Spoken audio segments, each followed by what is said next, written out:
नमस्कार मित्रांनो. तर राज्यातील शेतकऱ्यांसाठी अतिशय महत्त्वाचा शासन निर्णय आला आहे. सन 2026-27साठी भाऊसाहेब फुंडकर फळबाग लागवड योजनेला तब्बल 99 कोटी रुपयांची प्रशासकीय मान्यता देण्यात आली आहे.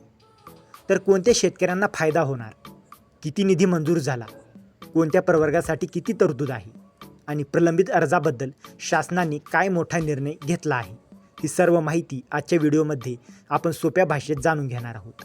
म्हणून हा व्हिडिओ शेवटपर्यंत नक्की पहा. तर महाराष्ट्र शासनाच्या कृषी विभागाकडून हा शासन निर्णय जारी करण्यात आला आहे. योजना भाऊसाहेब फुंडकर फळबाग लागवड योजना, वर्ष 2026-27, GR तारीख 8 मे 2026. तर योजना नेमकी काय आहे? तर मित्रांनो, महात्मा गांधी राष्ट्रीय ग्रामीण रोजगार हमी योजनेअंतर्गत जे शेतकरी पात्र ठरत नाहीत अशा शेतकऱ्यांसाठी राज्य शासनाने ही योजना सुरू केली आहे. या योजनेद्वारे शेतकऱ्यांना फळबाग लागवडीसाठी आर्थिक मदत दिली जाते. तर किती निधी मंजूर झाला?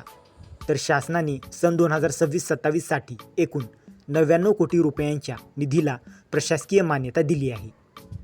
प्रवर्गनिहाय निधी पाहूया. तर सर्वसाधारण प्रवर्ग तरतूद 150 कोटी रुपये, मंजूर निधी 90 कोटी रुपये, अनुसूचित जाती तरतूद 10 कोटी रुपये, मंजूर निधी 6 कोटी रुपये, अनुसूचित जमाती तरतूद 5 कोटी रुपये, मंजूर निधी 3 कोटी रुपये, अशी एकूण मंजूर निधी 99 कोटी रुपये. तर प्रलंबित अर्जाबाबत मोठा निर्णय पाहूया. तर GRमध्ये स्पष्ट सांगण्यात आले आहे की सर्वप्रथम उपलब्ध निधी हा प्रलंबित प्रकरणी निकाली काढण्यासाठी वापरण्यात येणार आहे. यानंतर उर्वरित निधी नवीन पात्र लाभार्थ्यांना वितरित केला जाईल. म्हणजेच ज्यांचे अर्ज अजूनही प्रलंबित आहेत त्यांच्यासाठी ही अतिशय महत्त्वाची अपडेट आहे. नंतर शासनाने दिलेल्या महत्त्वाच्या सूचना. तर या योजनेची अंमलबजावणी करताना शासनाने काही महत्त्वाच्या सूचना दिल्या आहेत. नंबर 1, योजनेची अंमलबजावणी पूर्वीच्या शासन निर्णयानुसार करावी. नंबर 2, कृषी आयुक्तांनी जिल्हा आणि तालुका स्तरावर मार्गदर्शक सूचना द्याव्यात. नंबर 3, फलोत्पादन संचालकांनी वेळोवेळी आढावा घेऊन शासनाला अहवाल सादर करावा. आणि नंबर 4, निधी खर्च करताना वित्त विभागाच्या नियमांचे काटेकोर पालन करावे. तर शेतकऱ्यांसाठी याचा फायदा काय? तर या निर्णयामुळे राज्यातील फळबाग लागवड करणाऱ्या शेतकऱ्यांना मोठा दिलासा मिळणार आहे. विशेषतः नवीन फळबाग लागवड करू इच्छिणारे शेतकरी, प्रलंबित अर्ज असलेले लाभार्थी आणि अनुसूचित जाती व जमाती प्रवर्गातील शेतकरी यांना या निधीचा थेट फायदा होणार आहे.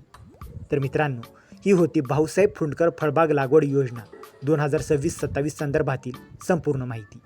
तर मित्रांनो, जर तुम्हाला या GRची PDF हवी असेल तर डिस्क्रिप्शनमध्ये आपल्या टेलिग्राम चॅनलची लिंक दिलेली आहे. तिथे जाऊन तुम्ही या GRची PDF घेऊ शकता. आणि हा व्हिडिओ उपयुक्त वाटला असेल तर व्हिडिओला लाईक करा, शेअर करा आणि अशाच महत्त्वाच्या GR अपडेटसाठी आपल्या चॅनलला सबस्क्राईब करा. तर मित्रांनो, भेटूया अशाच एका महत्त्वाच्या पुढच्या व्हिडिओमध्ये. जय हिंद, जय महाराष्ट्र.